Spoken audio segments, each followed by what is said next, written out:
Hi. When you have a play date and the family leaves your house, do you look around at your house and think, oh my gosh, it's way messier than I planned. They stayed way longer than I thought. And you're a little resentful both at the friend and her kids and yourself for letting it go so long?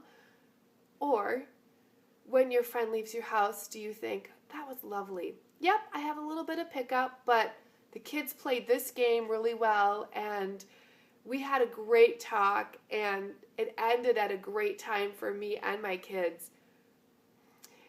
If you don't have that experience, I had that yesterday. It was a beautiful sunny day and we had a play date and it went so well. And I was sort of thinking back this morning to how my play dates used to end, more like the first scenario that I talked about, and I was thinking, what was the difference? What makes a play date work for me now and it didn't used to work for me before? I thought maybe I'd share some of the things that I do now to help myself have a play date that works and see if it can help you. I got really clear on what kinds of play dates and what kinds of activities work for me. I have a friend who just knows that having other kids into her house doesn't work for her, which is awesome. She can keep doing that, keep having kids over and being frustrated and angry and yelling and trying too hard, or she can meet at mutual places. Which one works for her? Meet at mutual places. So why keep doing that? Does that make sense? I know that for me, a play date is successful when I have my house semi put together first. I have an activity or two or three and a food or two or three that I can offer up so that I'm not running around doing all kinds of activities. For example, yesterday I knew that I could offer up Freezy Pops because it was hot, water balloons because I had just cleaned out my art drawer, and sidewalk chalk and jump roping. I knew that I could not offer up playing inside the house, making dinner, and doing a lot more other things than that. So because I knew what I could offer up, and I knew that a 2-hour play date was going to work for me, that's what I offered up, and it worked out really well. So do you know what works well for you and your kids on a play date? If they always scream about Barney because they don't want to share their Barney, can you have a conversation about Barney and put him up and away before the friends come over? Can you think of one big activity that everybody can play together so that they don't have to go up and trash the toy room?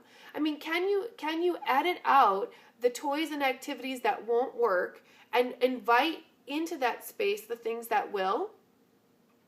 And then can you be really clear when those are happening? So while the kids are over here playing yesterday, of course they want to keep doing more and more. Of course they want to get out the next toy and the next toy and the next toy. So I just gently, lovingly say, oh, that's not for today. We're not doing that today. We're doing this and this and this today, and I remind them of that. So I just containerize the activities a little bit. It's just like my editing process. I say, oh, not that today, not inside today, but sure, this outside. Here are the 3 things that I'm offering up to you. So, and I'm just being really clear. I'm teaching the kids. I'm showing them this is what we're going to do. So that when they left yesterday, yep, my kitchen was a little trashed. There was a lot of muddy footprints coming in and out because they had water balloons going in and out. They had towels. But because I kept it to the activities that were going to work for me, and because we had an end time, I was able to clean up that mess in 15 minutes, and I didn't begrudge any part of it. While they were here playing, my friend and I sat on the porch. We sat in the rocking chairs. We had a glass of limeade. The kids were playing.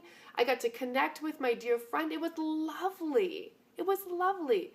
Because I set us up for success. And when they left, and my kids had a little downtime, and I had the mess cleaned up, which was just seconds, I had enough energy left to create these cute little jars behind me because that's what feeds me. It doesn't matter if you don't want to, create jars when your friends leave, but do you have enough energy left over to still take care of yourself after a play date? That's the question. So set your play dates up for success. Think to yourself, what activities do work for me? What can I offer up? You're not me, but what can you offer up in a play date? What works for your kids? What doesn't work for your kids? Can you get clear and say yes to the things that work for you so that you have the ability to say no to the things that don't, so that play dates can end when they're supposed to end? They can be what they need to be, and you can have fun and enjoy them as well. Think about what works for you. Let it work for you, and don't be afraid to set it up in advance. We would love to have you over. You guys can stay till about 4:30 because we have something at 5. Even if the something at 5 is you cleaning up your kitchen, it can be something at 5. We would love to have you over till 4:30, but we have a hard stop at 5. Does that work for you? You can set it up in advance. It's perfect. It's wonderful. When you're kind to yourself, it'll be so much better for you, I promise.